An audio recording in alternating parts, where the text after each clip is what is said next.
But face no expression. So full CG.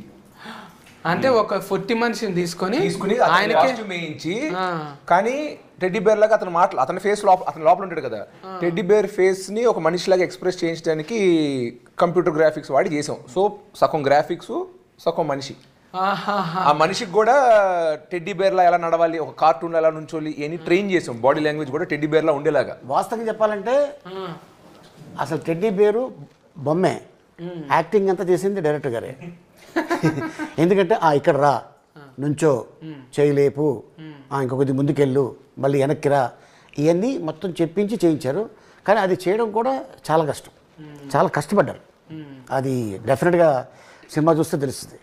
టెక్నికల్గా మీకు cinema చూస్తున్నప్పుడు అలా అనిపించదు, ఒక నిజంగా ఒక మనిషి ఒక టెడ్డీ బేర్లోకి ఒక ఆత్మ వచ్చి అదొక మనిషిలా ప్రవర్తిస్తే ఎలా ఉంటుందో అలాగే అనిపిస్తుంది.